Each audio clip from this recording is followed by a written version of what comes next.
Nah, sekarang tumit antum buka. Bukan itunya dirapatkan, tumitnya dibuka.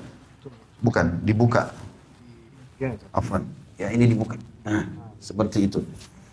Jadi kalau lagi ngatur shaf, kakinya jangan seperti kipas begini ya. Tetapi ini tumitnya dibuka. Dan ukurannya, ukuran standar pundak ini ukuran standar. Ya. Maka telapak kaki antum buka seukuran itu saja. Tidak usah masuk ke shaf orang di sebelah. Ya. Ini serius memang, karena kadang-kadang ada orang badannya kecil, kakinya besar gitu kan. Atau dia ikuti sejadahnya. Nah ini manfaatnya kalau kaki rapat begini, otomatis betis juga ketemu, pundak pun ketemu. Ini yang masuk dalam hadis Nabi SAW. Siapa yang sholat seperti ini, tidak akan dimasuki oleh syaitan di antara safnya. Sebagaimana Nabi SAW mengatakan, rapatkan dan luruskan saf kalian, jangan buat ada celah buat syaitan. Karena kalau dia ada, dia akan mengganggu sholat. Oke? Sekarang antum balik ke sana, balik ke teman-teman supaya dilihat. Tata cara sholatnya, coba takbir Allahu Akbar, seperti yang kita sudah pelajari.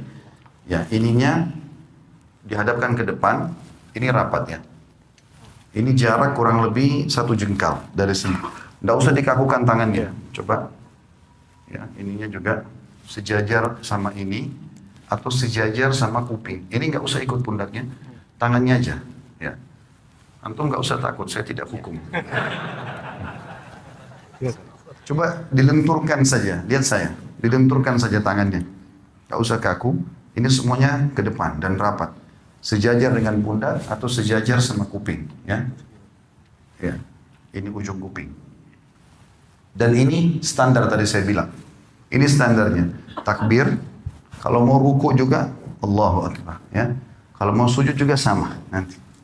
Sudah? Sekarang letakkan di dada, rasa takbir, ya, di ulu hati saja. Ya.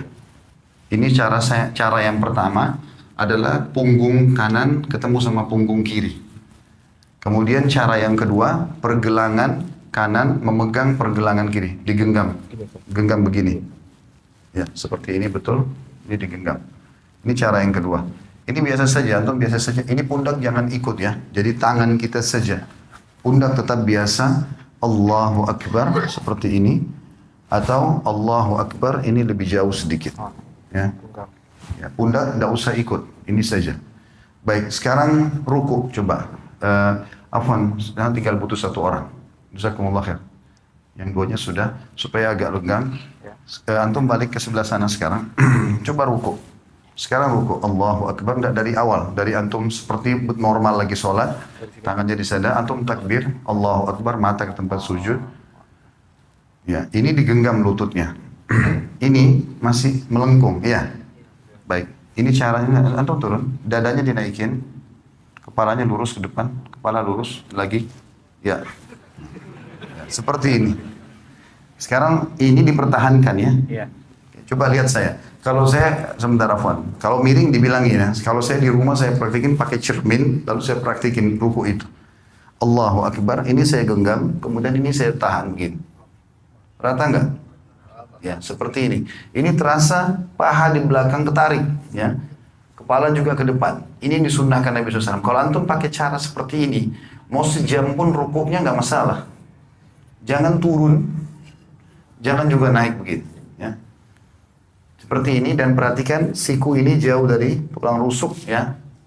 Dan ini ditekan, ini kita tekan ke dalam. Saya sekarang tekan ke dalam dan paha saya ketarik. Coba fadhal. Ya, ruku Allahu Akbar. Ya, ini sudah mulai. Tinggal kepafan kepala antum, enggak usah lihat ke beliau.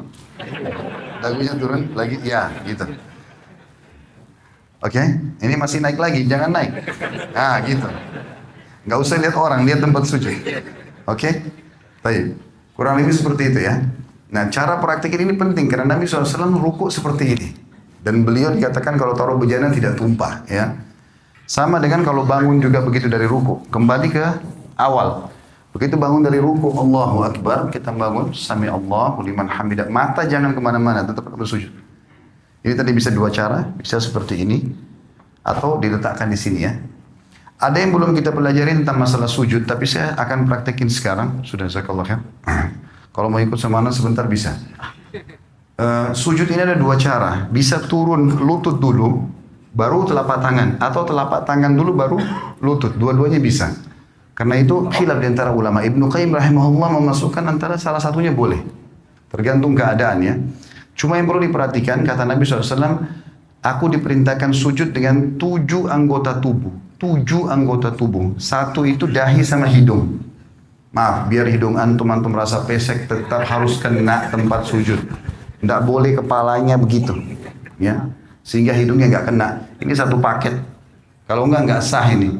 Ini satu paket. Satu, kemudian 2, 3. Jadi ini sudah 2 telapak tangan sama dahi ini, berarti 3. Lutut 2, berarti 5. 2 telapak kaki, 7. 7 anggota tubuh ini. Nah, caranya adalah Nabi SAW, kata Ibnu Mas'ud, kami dilarang oleh Nabi SAW untuk sujud seperti anjing sedang duduk. Perhatikan kalau anjing duduk, sikunya kesentuh tanah kan?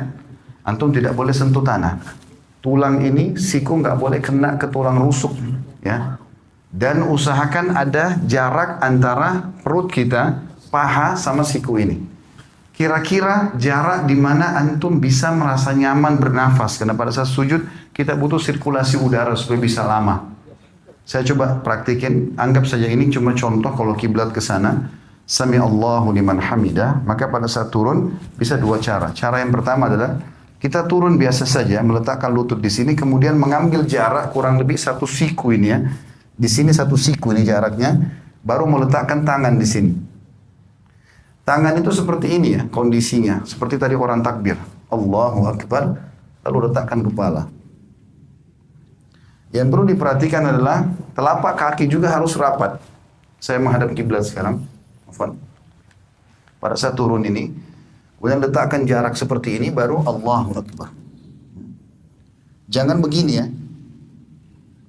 terlalu dekat sehingga tidak bisa bernafas. Atau ada juga orang terlalu jauh. Tapi anjuran ulama adalah 1 siku dari lutut kita, kurang lebih jaraknya begini. Ini kita letakkan telapak tangan di sini. Dan rapat semuanya seperti ini. Atau cara yang kedua itu adalah telapak tangan dulu yang turun. Telapak tangan dulu yang turun, maka tata caranya tidak boleh seperti unta duduk. Tidak boleh seperti unta duduk. Saya akan kasih contoh, walaupun saya bukan unta.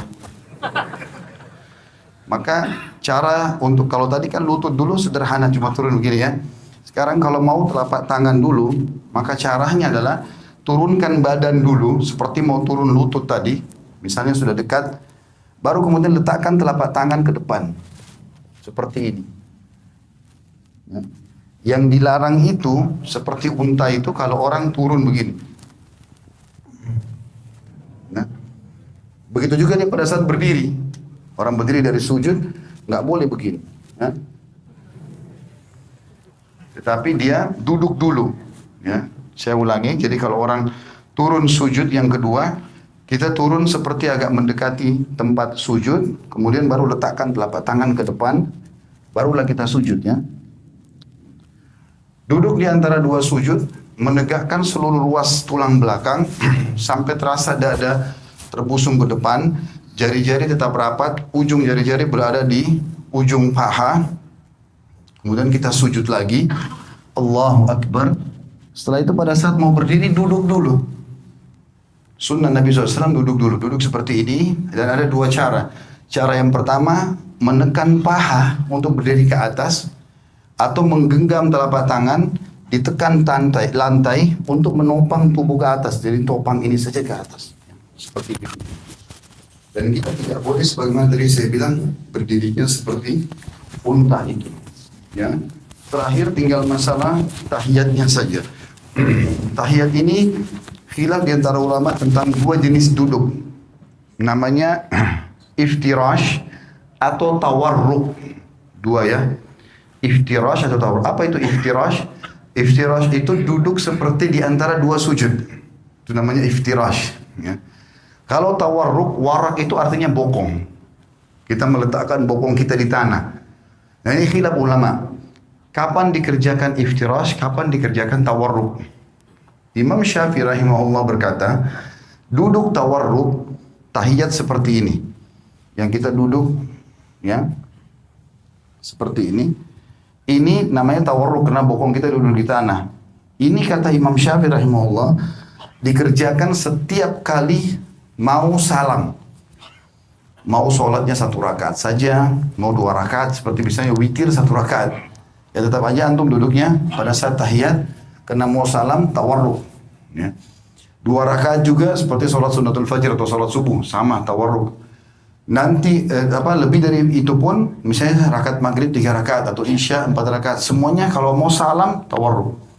Kalau jumhur ulama Imam Ahmad dan Imam Malik mengatakan tidak. Kalau sholat di bawah 3 rakaat, seperti witir 1 rakaat atau sholat sunnatul fajr 2 rakaat, walaupun mau salam duduknya iftirash, duduknya seperti ini. Tawarruk itu hanya dikerjakan duduk yang seperti ini, itu dalam pendapat jumhur ulama, nanti kalau sudah lebih dari 2 rakaat, seperti rakaat ketiga maghrib, rakaat keempat isya, baru duduknya tawarruk. Dua-duanya ini boleh ya, karena ini khilaf diantara ulama, kita nggak boleh nyalain orang. Jadi kalau antum lihat ada orang tahiyat kedua, ya tahiyat akhir misalnya, sholat subuh duduknya begini, jangan disalahkan. Karena itu pendapat Imam Malik dan Imam Ahmad, dan itu jumhur ulama. Mereka mengatakan justru kalau lebih dari 2 rakaat, rakaat ketiga baru kemudian duduknya tawarruk, ya. Tapi Imam Syafi'i mengatakan tidak. Jadi kalau ada yang sholat witir pun 1 rakaat sudah iftirash, tawarruk, maka itu berarti mengikuti mazhab Syafi'iyah. Tinggal yang saya mau titik beratkan teman-teman, masalah salam dan tata cara mengubah dari iftirash ke tawarruk. Sekarang kan kalau iftirash itu seperti ini. Telapak kaki kiri kita dipakai duduk, ya. Bagaimana caranya mengubah ini dari ini ke tawarruk? Perhatikan ya. Caranya adalah cuma memasukkan telapak kaki kiri ke bawah tulang kering kanan. Contoh, cuma begini saja. Ini dimasukkan, lalu kita duduk di tempat yang sama. Jangan begini, karena banyak orang kita begitu. Dia duduk begini langsung dia dorong orang ke sana. Jadi ini kena, semua kena. Dia nggak bisa duduk. Jadi cara yang benar adalah hanya memasukkan ini ke bawah sini saja. Dan duduk di tempat yang sama. Tidak berubah apa-apa. Saya tidak mengubah apa-apa di sini. Maka ini posisi yang harus diperhatikan.